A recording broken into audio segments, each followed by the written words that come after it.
शीला अग्रवाल ने साहित्य का दायरा ही नहीं बढ़ाया था, बल्कि घर की चारदीवारी के बीच बैठकर देश की स्थितियों को जानने समझने का जो सिलसिला पिताजी ने शुरू किया, उन्होंने वहां से खींचकर उसे भी स्थितियों की सक्रिय भागीदारी में बदल दिया। मतलब जो इंटरेस्ट मेरे पापा ने मेरे अंदर जगाया था ना, देश की स्थिति परिस्थिति को लेकर, तब तक तो मैं सिर्फ यूं ही देश की स्थिति परिस्थिति समझकर बस जानकारी लेती थी पापा की संगति में बैठकर। शीला अग्रवाल ने क्या किया, साहित्य के प्रति तो मेरा इंटरेस्ट जगाया ही, साथ ही साथ वो जो राजनीतिक चर्चाओं में मैं बैठा करती थी पापा के साथ, उस मुद्दे को भी गंभीर विषय बना दिया मेरे लिए। मतलब मेरे लिए कुछ ऐसा बना दिया उस विषय को कि अब मैं उसमें सिर्फ सुनने और डिस्कस करने के लिए नहीं बैठती थी, बल्कि अब उस पर गंभीरता से विचार करती थी। और उस देश की परिस्थितियों स्थितियों को मैं अब गंभीरता पूर्वक सोचा करती थी, समझा करती थी। उसके बारे में क्या निदान करना चाहिए, उसको ठीक करने के लिए क्या किया जाना चाहिए, इन बातों पे भी मैं सोचना विचारना शुरू कर दी थी। सन 1946-47 के दिन वे स्थितियां, उसमें वैसे भी घर में बैठे रहना संभव था भला।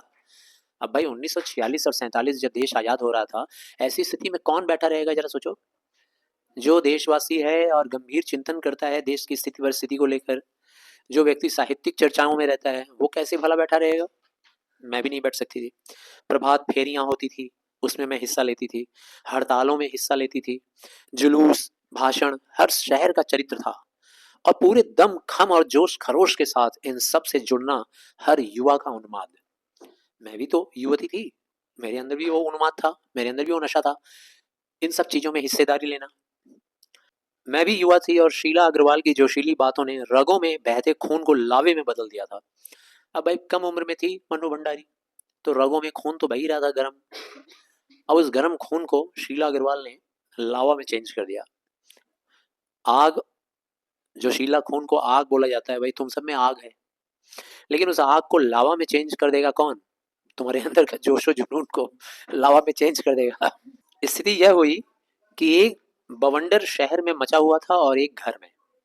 अब परिस्थिति ये थी कि भाई घर में भी बवाल, बाहर तो बवाल मचाई है देश को लेकर। पिताजी की आजादी की सीमा यहीं तक थी कि उनकी उपस्थिति में घर में आए लोगों के बीच बैठूं उठूं जानूं समझूं। अब ये घरेलू बवाल था। पिताजी चाहते थे कि जितना देश के बारे में चर्चा करना है, विचार करना है, यहीं पे बैठ के तू कर, मेरे सामने, मेरे दोस्तों के सामने राजनीतिक चर्चा कर। लेकिन मैं कैसे बैठती भाई घर में, मेरे अंदर तो खून जो था लावा बन गया था। प्रभात फेरियों में जाती थी, हड़तालों में जाती थी, जुलूस में जाती थी, हाथ उठा उठाकर नारे लगाती, हड़तालें करवाती, लड़कों के साथ शहर की सड़कें नापती लड़की को अपनी सारी आधुनिकता के बावजूद बर्दाश्त करना उनके लिए मुश्किल हो रहा था। तो किसी की दी हुई आजादी के दायरे में चलना मेरे लिए मुश्किल हो रहा था। पापा को ये मुश्किल लग रहा था। पापा हमको अलाउ नहीं कर रहे थे कि मैं लड़कों के साथ झंडा लेकर के नारेबाजी करते हुए रास्ते में घूमूं। ये नहीं होगा, वो नहीं होगा, ये हो करना होगा, वो करना होगा, हड़तालें मचाऊं, हड़तालें करूं, नारे लगाऊं, ये पापा को मंजूर नहीं था। और हमको क्या मंजूर नहीं था, पापा का दिया हुआ भीख में आजादी। ये कौन सी आजादी आप दे रहे हैं कि मेरे साथ बैठ के यहीं रूम में बातचीत करो, ये कैसी आजादी है भाई। आजादी दीजिए तो पूरी आजादी दीजिए। अब ये मेरे और मेरे पापा के बीच में मतभेद शुरू हो गया यहीं पे। जब रगों में लहू की जगह लावा बहता है तो सारे निषेध, सारी वर्जनाएं और सारा भय कैसे ध्वस्त हो जाता है। जब खून गर्म रहता है ना, बच्चे जब जवान रहते हैं, खून में जब गर्मी रहती है, तो माँ बाप की बात को कोई वैल्यू नहीं देते हैं वो लोग। मेरे अंदर भी वही आया, मैंने भी पिताजी की बात को वैल्यू देना बंद कर दिया।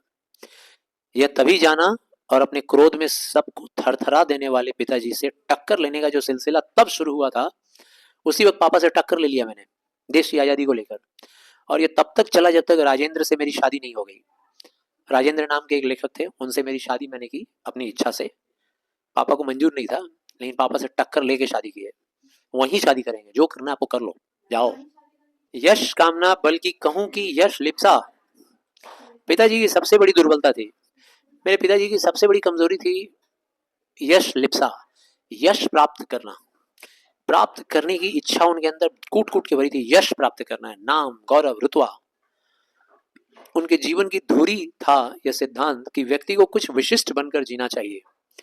कुछ ऐसे काम करने चाहिए कि समाज में उसका नाम हो, सम्मान हो, प्रतिष्ठा हो, वर्चस्व हो। ये पिताजी की धुरी थी जीवन की, धुरी मतलब पोल। ये उनके जीवन का बेस था। मेरे लिए भी वो यही चाहते थे कि किसी लड़की या किसी लड़के को जिंदगी में कुछ ऐसा करना चाहिए कि सारा दुनिया में उसका नाम हो जाए, डंका बज जाए नाम का, खूब रेपुटेशन हो जाए। इसके चलते ही मैं दो एक बार उनके कोप से बच गई थी, कई बार तो मैं उनके गुस्से से बच गई। एक बार कॉलेज से प्रिंसिपल का पत्र आया कि पिताजी आकर मिलें और बताएं कि मेरी गतिविधियों के कारण मेरे खिलाफ अनुशासनात्मक कार्यवाही क्यों न की जाए। एक बार ऐसे ही मेरे कारनामे की वजह से मैं अपने प्रिंसिपल से लड़ बैठी। प्रिंसिपल का चिट्ठी गया पापा के पास कि आइए और आकर बताइए कि आपकी बेटी के खिलाफ इनडिसिप्लिनरी एक्शन क्यों ना ले ये कॉलेज। आपकी बेटी इतनी इनडिसिप्लिन्ड है, आकर रीजन बताइए आप। पत्र पढ़ते ही पिताजी आग बबूला हो गए। बोले, यह लड़की मुझे कहीं मुंह दिखाने लायक नहीं रखेगी, पता नहीं क्या क्या सुनना पड़ेगा वहां जाकर। 4 बच्चे पहले भी पढ़े, किसी ने ये दिन नहीं दिखाया, ये लड़की हमको ये दिन भी दिखा दी। गुस्से से भनभनाते हुए वे वहां गए थे। लौट कर क्या कहर बरसा होगा उनका अनुमान था। सो मैं पड़ोस की एक मित्र के यहाँ जाकर बैठ गई।